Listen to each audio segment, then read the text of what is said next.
Hey guys, how's it going? It's Logos here at Dreamcoat Productions, and I know it's been a while, but today's video is on something we haven't covered in a long time. A ghost mask.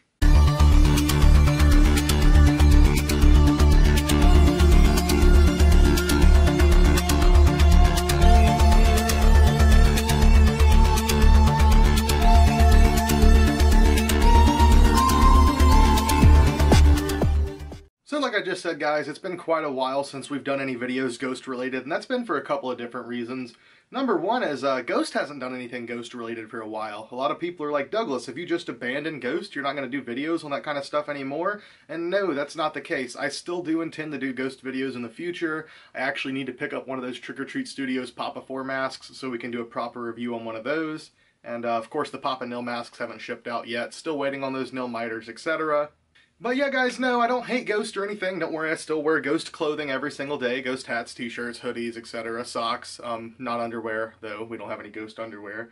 But anyways, back on subject. We're talking about Ghost masks. So today's mask is something I have been waiting on for quite a while. And when I say quite a while, I do mean quite a while. It's been about 2 years since I've been waiting on one of these, but it's been quite the wait. We finally have one here in hand though, and I'm very excited to open this and take a look at it for you guys. So, let's get into it. This package is coming to us all the way from Peru, from my good friend Walter QP, which I'm sure many of you guys know, especially if you're Ghost fans watching. You've probably heard the name Walter QP if you don't already know who that is. Walter is a wonderful, wonderful sculptor, wonderful mask maker. He makes some of the best replicas in the Slipknot community, as well as a few different ghost masks. So, let's take a peek at what we got here.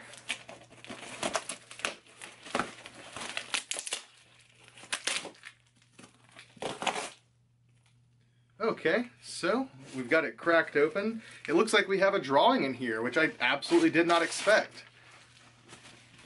Oh, I love this. Thank you, Walter. So, he drew this and signed it and says, "Sorry for the delay, my friend, Douglas Little." Check that out.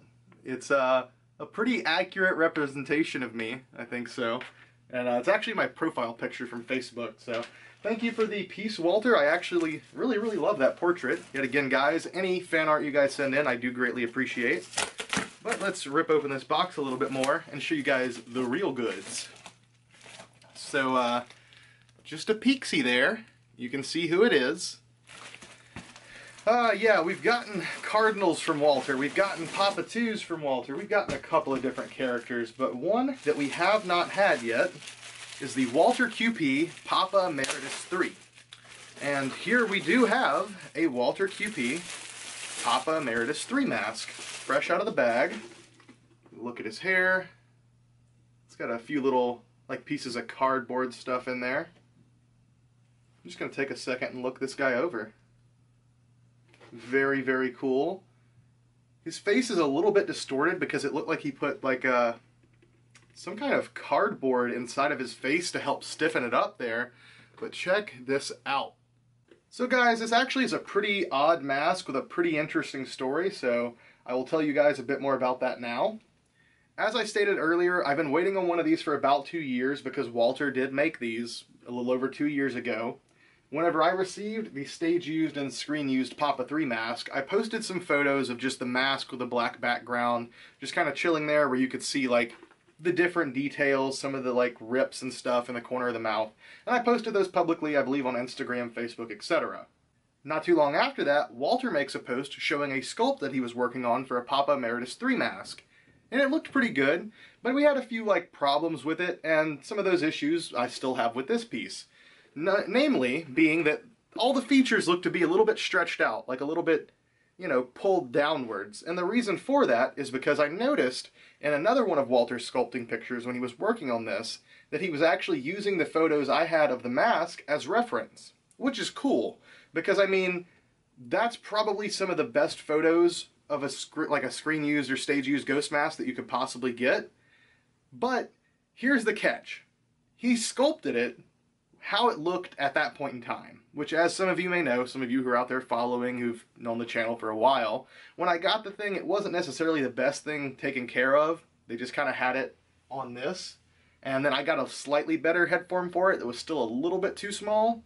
So it looked good and filled out like this, but the eyes were a little bit drooped down, the nose was a little bit drooped down, the mouth, same thing, kind of open. And Walter sculpted it looking exactly like that. Which is cool, because it's probably one of the most accurate Papa 3s out there, in my opinion.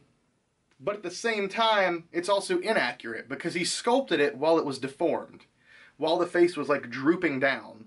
So I wouldn't even necessarily just call this like a Papa 3 replica. It's more of a replica of the mask when it was in my possession during that time period. Which I don't know how it looks worn. I haven't worn it, but I have seen a few other Ghost cosplayers who've gotten these from Walter already, put them on, and when your face fills it up and stretches it, it does look good. Some of the details, some of the features are still a little bit too exaggerated in the way that they do look droopy, how the mask looked during that time period, but just taking a good look at the sculpt in general, and taking a look at the hair application, he certainly did a good job on the hair app on this. The paint could use a couple of touch-ups, not trying to be rude, but there's just a few spots where I feel like making the shape a little bit different would make it a lot more accurate. But overall, it's a really nice mask. It looks like Walter glues on the hair for a majority of the head, and then punches the hairline, and then the eyebrows are actually like these individual little eyebrows that he cuts and glues on and then paints over. So they're not hand-punched eyebrows, but it does look really nice, guys. Aside from the few issues with the shape of the face paint, everything seems to be really, really nice on this. I'm just curious. I want to pull out this little face insert thing that's in here. It's kind of strange. It's kind of bugging me a little bit. I just want to take a look at it. Oh, wow. So I think this might actually be a life cast of Walter. I know that beforehand he's like made life casts of himself to sculpt off of, and this kind of looks like him. So I got a Walter QP original tape and cardboard life cast, and then we've got, of course, the Papa 3 mask by Walter. Yet again, Walter, a huge thank you for finally sending one of these my way. I absolutely love it, and I can't wait to try it on for some worn shots. Unfortunately, I don't have the full Papa 3 costume anymore, but we'll still get some shots of the mask by itself. And yet again, if you guys are interested, you can purchase one of these from him, so please do so. I love you all. I hope you enjoyed the video, and don't worry, more Ghost content will be coming in the future. I know it's been really, really Scream heavy recently, and for you Ghost fans out there watching, you're probably not happy about that, but more Papas in the future, more Popes, more evil, and I love you all, and I'll see you next time.